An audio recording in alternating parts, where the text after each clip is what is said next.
The case of the missing firewood. This may be pushing Rule 6 a little, but this happened when my grandfather was growing up in rural Kansas in the 40s and 50s, and is one of my favorite stories from him. Story: when my grandpa was growing up he didn't have electricity, this being rural Kansas. What they did have was a wood-burning stove. At one point firewood that great-grandfather had been storing began to disappear, a thief was afoot. My great-grandfather, getting tired of the firewood disappearing, hatches a plan. Great-grandfather takes some of the logs and drills them out, leaving a cavity. He then puts some gunpowder in the cavities and plugs the holes to hide his handiwork. That night he tells my grandpa that he would bring in the firewood. Of course he knows what logs he's messed with. Now this is the funny part, and I wish I knew how embellished it was, but stranger things have happened. The next day great-grandfather is walking into town and comes across a gentleman also headed into town, and they get to talking. It turns out the gentleman is going into town to make a purchase, the item he seeks, a new stove. He says to my great-grandfather, "I don't know what they're putting in the coal these days, but it destroyed my stove." No wood ever went missing again. Next post. Redneck thinks it's funny to yank out mailboxes. My dad makes him pay. Disclaimer: this happened a long time ago, but still makes me giggle to this day. So way back in the day, mid-90s or so, my family lived in a log cabin on 10 acres of land in a rural area 10 minutes or so out of town. It wasn't totally the sticks, but you could definitely hear banjo music in the background sometimes. At the end of our nearly 1/4 mile long driveway was one of those roads that was also technically a state highway. In the I trudged down to wait for the bus. When I got home I'd grab the mail and carry it back. Until one Monday morning when I went out and noticed the mailbox was gone. On closer inspection looked like it had just been ripped out of the ground. Dad was obviously not pleased. He went to talk with the county sheriff, who happened to live a mile down the road. Turns out it had been happening up and down the road for months. Someone was tossing a chain over mailboxes and yanking them out with their vehicle. He suspected a guy down the road with his great big lifted 4WD truck, but couldn't prove anything. Usually happened on Saturday and Sunday nights, with people finding out in the morning. Also seems the nicer the mailbox the bigger a target, and many had been hit multiple times. People had tried digging deeper, using more durable wood, etc. The guy just took it as a challenge and ripped them out again. Soft, sandy ground, and his truck was a monster. Well, Dad said, challenge fucking accepted. A bit about my father. He's a steel worker with an engineering background and graduate degree. Built like a bear with 4 arms the size of my freaking legs. Most people looking at him would never think this monster of a man is also brilliant, but he is. The calm, cool type that almost never loses his temper. But wrong him and God help you. So Dad goes to Lowe's and buys the fanciest, prettiest mailbox they sell. He then proceeds to install it on top of an 8 feet long cylinder of 3 inches diameter hardened tool steel. But he wasn't done there. After digging down with post hollers and dropping it in, he then filled it in with quickset concrete. To really sell it, he then used some strips of 1/2 inch wood to cover the steel core of his now indestructible mailbox of doom. Primed and painted them so it looked like a standard 4 inches post. And even had my mom decorate it with flowers and such. He wanted it to be as tempting of a target as possible. Didn't even take a week. I went out for school in the morning and found the mailbox right where it should be. Attached to it was 30 feet of chain and an entire hitch assembly. Ripped right off the truck's frame, sheared the bolts.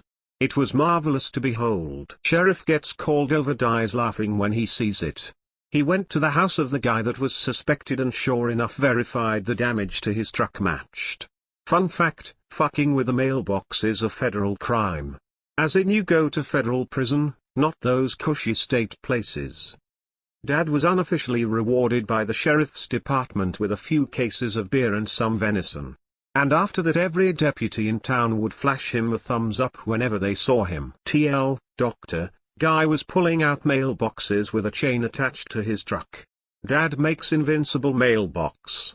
Guy goes to federal prison. Edit, apparently vandalism to mailboxes is far more common than I thought. and other people have taken similar measures. I guess great minds think alike. Edit 2, as many have commented, apparently federal prison is actually a lot better than state. Didn't know that, sorry. Next post. Roommate thought she was sneaky. Ended up owing me $400 and got suspended. So, this happened my second semester dorming at my college campus. I had met my roommate at orientation and could kind of already tell she was going to be a pain in my ass. And I was right about that. I had planned on moving rooms to be closer to some friends the next semester. But, let me get to the story that led to my revenge.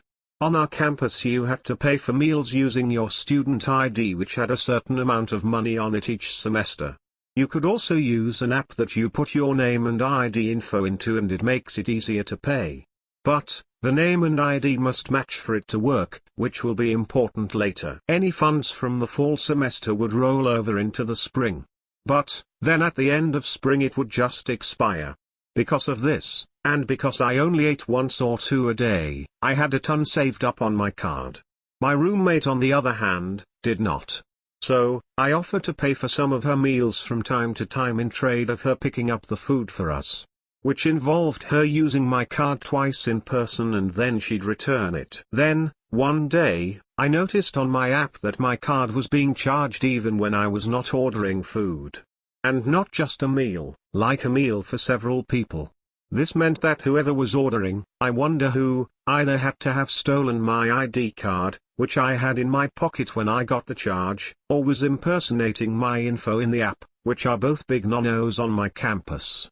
I was quick to put two and two together and was pretty pissed. I was initially going to confront her on it, but decided to formulate a plan instead. That day I went and ordered a second ID card for $25 to use for later. As it took a couple of weeks to get the new one, I let her charge several things to my card over a good 2 weeks. For her and her friends. And she wasn't very good at hiding it either. As they would come to our dorm and eat.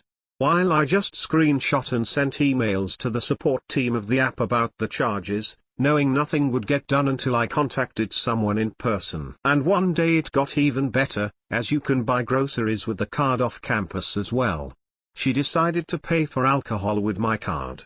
Which doesn't get pinged as an issue on my card due to me being over 21, but she was only 19. Not sure how she got it, but it was just the thing to finally act on my plan. I put my best sad face on and contacted the head of campus living and head of my dorm about the charges on my account.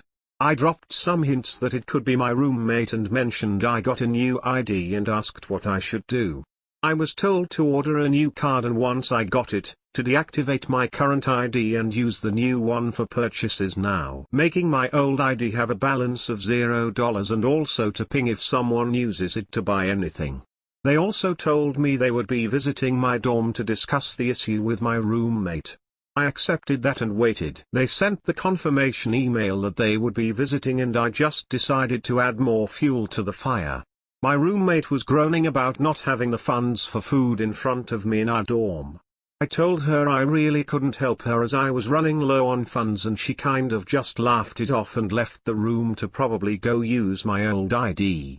I deactivated my first card right after she left and surprise surprise she used my info to pay. Except when she tried to pay for her and her friends this time, it was declined and it pinged that my ID was used. Campus security was called and she was escorted back to our dorm. Pretty much perfect timing for our meeting with campus living. She was scared shitless when they came to the dorm to talk and look through her stuff. On her phone, still logged into the app, was my ID information and name. And in her dorm closet was a half-full bottle of cheap vodka.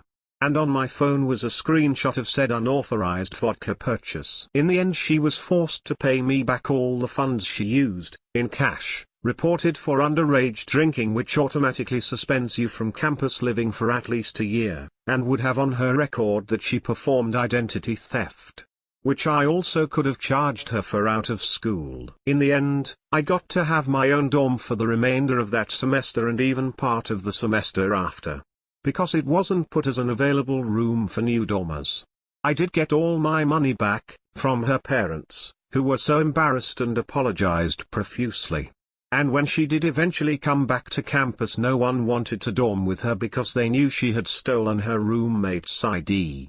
I think in the end she rented off campus. Too long, didn't read, dorm roommate thought she could get away with identity theft, but got busted for stealing and alcohol possession. Thank you for watching, my dudes. Comment what subreddits I should do next. Check out my other videos. Bye for now, my dudes.